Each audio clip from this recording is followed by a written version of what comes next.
Hello and happy new year from the Let It Ride podcast, coming at you to preview week 18 in the NFL. Hard to believe the NFL regular season coming to an end. Feels like just yesterday I was watching the Dallas Cowboys and Philadelphia Eagles kick off this NFL regular season. It goes by so fast every year, but still plenty to be decided. Two pivotal games on Saturday, one to decide the one seed in the NFC, another which may decide the NFC South depending on what happens on Sunday with the Saints and the Falcons. And then, of course, we have the regular season finale with the Steelers taking on the Ravens to decide who wins the AFC North. So some great games to get to this week in week 18, coming off of a 5-0 week. Had to come back and record from the car because I am superstitious. We recorded in the car last week, went 5-0 on our best bet, so have to try and recapture some of that magic. I am a bit superstitious, so here we are recording from the car again for week 18.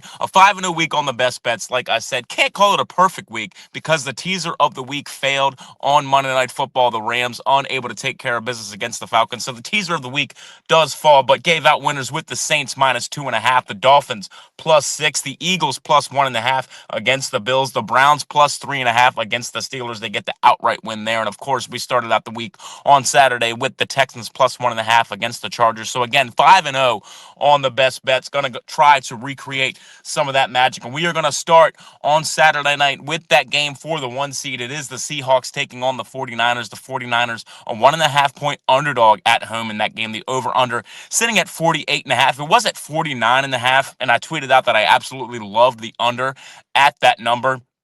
But clearly, a lot of other people with some money have the same idea because that line has moved all the way down to 48.5. It's 47.5 in some spots, but you can still find 48.5 available at BetMGM. That's what we're going to go with here. I still like this under, even though it's moved down that point at 48.5. We watched this 49ers team run all over the Chicago Bears, 200 yards, 5.9 yards per carry. The Bears allow the fourth most yards per carry in the NFL, and it showed their run defense is not very good. The 49ers were able to move the ball on the ground. That set up the play action for Brock Purdy. They are not going to have that luxury against the Seattle team that allows the fewest yards per carry in the NFL. This 49ers team, despite that great performance against the Bears last Sunday, they have not run the ball well this year. They rank 30th in yards per carry on the season. Like I said, this Seattle team allows the fewest yards per carry in the NFL. You can go back to the week one matchup between these two teams. I know a lot has changed since week one, but that was a 17-13 game. The 49ers averaged just 3.3 yards per carry in that game. Carried the ball 36 times. Only one of those carries went for more than 10 yards. The Seattle offense has also been kind of stuck in the mud, save for the end of that Rams game, which really got sparked by a punt return. So it's this offense really hasn't been doing much the last couple weeks of the season. Sam Darnold seems to have come back down to earth a little bit, and that offense really seems very heavily reliant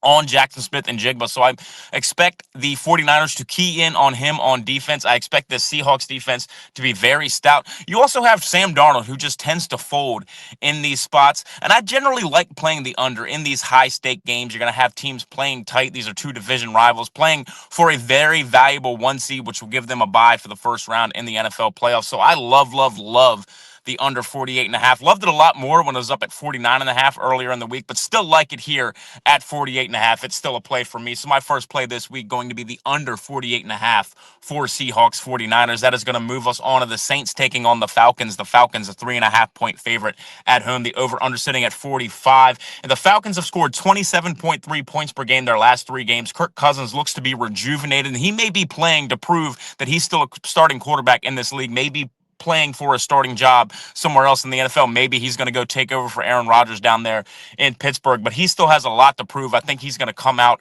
guns blazing in this game. Go to the other side. The Saints averaging 27.25 points per game in their last four games. Tyler Shuck potentially playing for the Offensive Rookie of the Year. The Atlanta Falcons run defense, not very good. They allow the seventh most yards per carry in the NFL, and on the other side, they are one of the best rushing attacks in the NFL. So I think this total set a little bit low. I'm going to take the over 45 in this game. I think both offenses are going to be playing loose. Nothing really to play for. They may be deciding the NFC South if the Buccaneers win on Saturday. This game could decide the NFC South for the other two teams that aren't even going to be involved in it. So the Bucs will be big Saints fans. The Panthers will be big Falcons fans potentially. But I think this is going to be a higher scoring game than this 45-point total would indicate. Give me the over 45 in Saints Falcons. That is going to move us on to the Titans taking on the Jaguars. Have two plays for this game. The Jags, a 12.5-point favorite at home. The over-under sitting at 47.5. A couple of weeks ago, we saw these two teams play in a 25-3 game in Tennessee, but the Jaguars offense did not play as well as the 25 points they put on the board would indicate. They just had 2.6 yards per carry in that game, 272 total yards of offense, 5 yards per play, 3 for 13 on third down. They scored a touchdown off of a fumble kickoff by the Titans. On the other side, this Titans team could not move the ball either. They went 1 for 4 on third down, on fourth down, which gave the Jags some short fields and led to them scoring some extra points there as well. So I think this is going to be a much lower scoring game than this 47.5-point total would indicate. In fact, when these teams met 4 weeks ago, this total was set at 42.5. So I don't understand why a change of venue on a game that went well under the total is all of a sudden 5 points higher. That doesn't make any sense to me. We also have the Jaguars. This is more empirical than anything. It seems like every year there's a team that's playing a team with nothing to play for to clinch the division, and they seem to fold. It always seems to happen in the AFC South. So I'm going to take the Titans plus 12.5 here. They've been playing well down the stretch. Got a big win against the Chiefs 2 weeks ago. Last week, they played the Saints really tough. Probably should have won that game. I know we gave out the Saints minus 2.5, but we kind of got lucky to win that when the Titans played well in that game. So I'm expecting some points. I'm not expecting points in this game, and I'm expecting the Titans to keep it close. So 2 plays from this game. We're taking the Titans plus 12.5 and taking the under 47.5. That is going to move us on to our final play for the week. It is the Lions taking on the Bears. The Bears now a 3-point favorite at home. The over-under sitting at 50.5.